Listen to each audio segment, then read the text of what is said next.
Olá, o meu nome é Rogério de Fraga, sou médico urologista, eu coordeno o ambulatório de disfunções miccionais da Universidade Federal do Paraná, do Hospital de Clínicas, e nós temos também um projeto que se chama Vidas Secas, que é em atenção às pessoas com incontinência urinária e disfunções miccionais. Oi, Ana. Nós vamos falar sobre incontinência urinária no idoso. Dr. Rogério, o que há de diferente nos idosos? Bom, Ana, primeiro há o fato de ser idoso, né? Então, o que o idoso tem de diferente em relação ao resto da população? Claro que, do ponto de vista epidemiológico, a incontinência urinária é mais prevalente nos idosos, principalmente nas idosas. O que o idoso encontra de dificuldade ou de fatores que podem ser predisponentes? Algumas questões do processo de envelhecimento, e é frequente que a gente encontre outras comorbidades também presentes nessa fase da vida.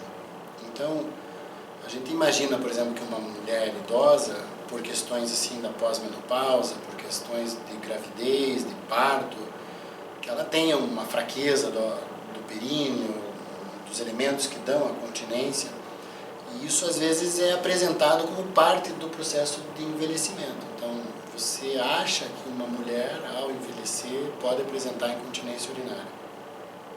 Para que isso aconteça no homem, o homem, na verdade, ele tem um processo até o contrário, porque a uretra, que é a estrutura que leva a urina para fora do corpo, ela é totalmente circundada por uma glândula que chama próstata, que costuma crescer e, ao contrário das mulheres, costuma até fazer uma obstrução, né? E aí o homem tem dificuldade de urinar. Então, por que um homem teria incontinência urinária? Normalmente é por conta de uma doença associada.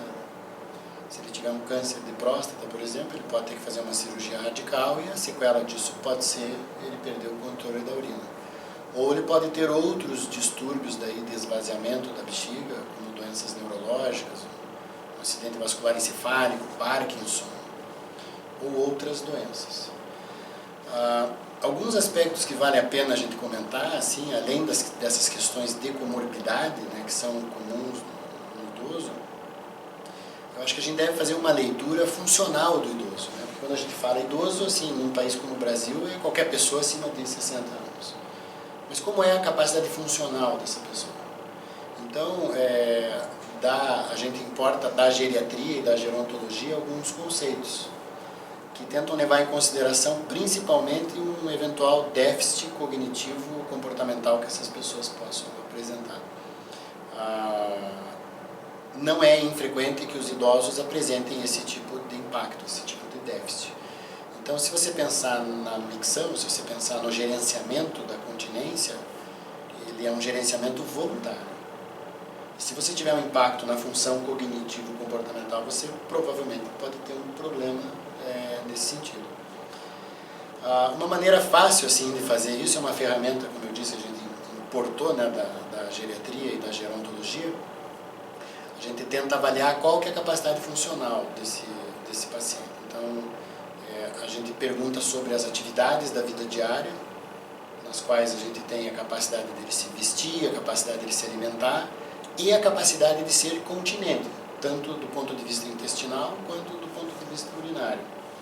E também a capacidade de lidar com instrumentos, que são as atividades instrumentais da vida diária. Então, tem dois grandes universos, dentro de casa e fora de casa. Se ele consegue realizar essas atividades, a gente imagina que ele tem uma capacidade funcional preservada e a gente também pode realizar alguns testes cognitivos, são perguntas simples, tem testes mesmo que são feitos com minimento, assim, para você tentar pontuar qual é o grau de compreensão desse indivíduo sobre a sua própria fisiologia, o que também de alguma maneira depois vai impactar se você tiver uma conversa com ele e ele não for capaz de entender e de absorver tudo que está envolvido nesse assunto, até para ele poder ter a conduta depois de uma forma mais correta. Doutor, o que é possível oferecer como tratamento para os idosos? Bom, primeiro, então a gente deve tentar estabelecer esse cenário. Uma coisa que é muito importante, assim, quando a gente pensa em tratar alguma condição do idoso, a gente deve fazer uma pergunta, assim, que ela é bem simples, parece até um pouco agressiva, assim, mas ela é bem simples. Este problema que o idoso tem é um problema fútil ou é um problema significativo? Se ele for um problema classificado como fútil, quero dizer assim, existem outros problemas que são mais graves e que podem se complicar se esse também for tratado, então você deve dar prioridade para as outras condições e tratar este problema de incontinência de uma maneira que não interfira nos outros. Por exemplo, existem vários tipos de incontinência urinária. Para a incontinência urinária, onde você tem um mau funcionamento do músculo da bexiga, você pode usar uma medicação. Essa medicação, dependendo do tipo e de como o idoso responde, ela pode piorar o status cognitivo dele. Então você tenta não piorar o status cognitivo para que ele urine melhor. Porque mesmo ele tomando o remédio, a piora do status cognitivo vai piorar A qualidade de vida dele. Então, a gente deve levar em consideração tudo que está envolvido, né? E qual é o impacto que isso vai trazer na qualidade de vida dele. Na medicina, a gente, de alguma maneira, sempre acaba indo do tratamento menos invasivo para o mais invasivo. Acho que isso para o idoso deve ser assim, intensificado, né? Então, é muito importante sim, que a gente tente entender se o problema é mais anatômico, porque daí a gente pensa em fazer uma reconstrução cirúrgica dessa situação. Tem várias técnicas, né, que podem ser realizadas. Falando da mulher, né, falando dos homens, como eu te disse, se você tem uma situação neurológica que causa um problema, você tenta coibir esse problema neurológico. Por exemplo, uma pessoa que tenha Parkinson e tem incontinência por causa do Parkinson, à medida que ela trata o Parkinson, a incontinência pode diminuir a manifestação.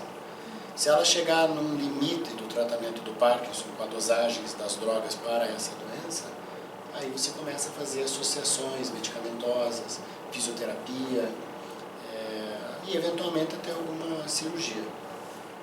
A incontinência que é muito frequente no homem é a pós-prostatectomia radical.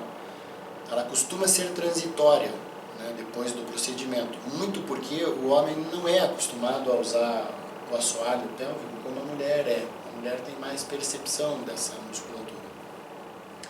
Para os casos que não melhoraram aí depois de 1 ano, aí é indicado a reconstrução, algum método de coaptação da uretra, ou um sling, ou um esfíncter artificial.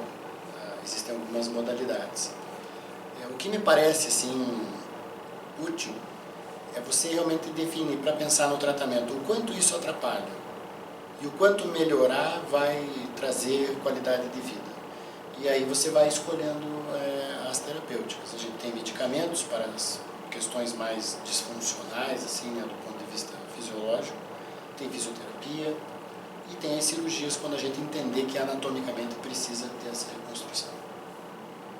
E quais são as barreiras para que eles busquem esses tratamentos? Olha, a gente coordena um grande serviço lá no Paraná.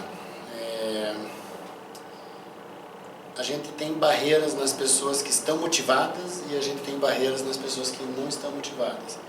Então você tem uma pessoa que entende, que reconhece o problema e não consegue chegar, às vezes por causa do sistema, né? Encaminhamentos, filas longas, e aí é um problema de saúde pública que não tem a ver diretamente com a doença, mas tem a ver com como a gente faz para assistir essa pessoa.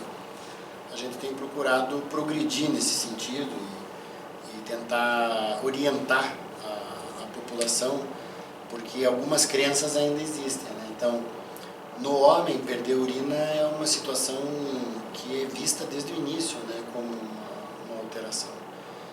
Mas na mulher ainda existe essa percepção de que se ela se sente muito idosa, às vezes é viúva há 15, 20 anos, nem ao ginecologista vai, até se negligencia com relação aos outros segmentos ginecológicos, como mama, o útero, né? Não só relacionado à continência. Então, às vezes, a vergonha é uma barreira, abandono é uma barreira. Tem um estudo exemplo, um grupo inglês com relação a idosos que vivem em instituições, né? E 60% relata assim não receber visita entre 6 meses e 1 ano, ou recebe 1, 2 visitas num ano. Então, na verdade, um idoso que é institucionalizado, por melhor que seja a reputação e até a conduta ética e técnica da instituição, a taxa de incontinência aumenta muito. Porque provavelmente o manejo acaba sendo, não sei, às vezes com uma equipe reduzida, como que vai gerenciar 20, 30 idosos? Acaba não sequenciando o tratamento da melhor forma. Então a gente falou da vergonha, a gente falou do abandono da família, acho que é um motivo aí que a gente deve entender como frequente, porque isso é significativo, né, do ponto de vista estatístico. A incidência de incontinência urinária nas instituições, nas mulheres institucionalizadas, é muito mais alta. Acho que essas barreiras de acesso também aos serviços de saúde, e muitas vezes alguns serviços, principalmente no setor público, acabam não tendo a condição específica para aquela paciente. Eu acho que acabam sendo aí os principais fatores. Todo idoso vai ter incontinência urinária? Todo idoso tem mais chance de ter, né, incontinência urinária. É meio profético, assim, desse jeito, né, que você falou, mas acho que não necessariamente vai ter, mas você tem que entender que existe um envelhecimento, e o envelhecimento pode cursar com disfunção por esses inúmeros fatores. Agora, é muito importante, assim, eu entendo a perspectiva com a qual você faz essa pergunta. O idoso precisa achar que isso não está bom, né, ou que isso traz desconforto. Esses idosos que nem acham que isso é um problema, eles precisam ser informados de que existe uma sequência de atendimento e de tratamento que pode melhorar muito a qualidade de vida. Bom, uma vez então a gente tendo encontrado as barreiras, a gente pode tentar melhorar a informação que as pessoas têm para procurar acesso. O idoso pode muitas vezes achar que essa condição pode necessitar de uma cirurgia e achar que não tem idade mais para aguentar isso, então precisa ser informado de que existem vários tipos de incontinência, vários tipos de tratamento. Mesmo que ele precise de uma cirurgia, essa cirurgia só vai ser realizada se ele tiver condições clínicas. E às vezes, Ana, é muito interessante, assim, porque se ele for atendido, a gente pode encontrar algumas situações. Tem idosos que às vezes não têm a orientação muito clara, acabam tomando um diurético antes de dormir. Aí ele tem incontinência à noite, é só uma questão de ajustar. Então, tem muita coisa simples que pode ser feita. Agora, tudo começa com o grau de informação que as pessoas recebem. Então, eu imagino que para vencer essas barreiras, a primeira fronteira seja amplificar o canal aí de informação para que essas pessoas possam reconhecer o problema como sendo algo tratável, algo que pode realmente trazer mais qualidade de vida se for controlado.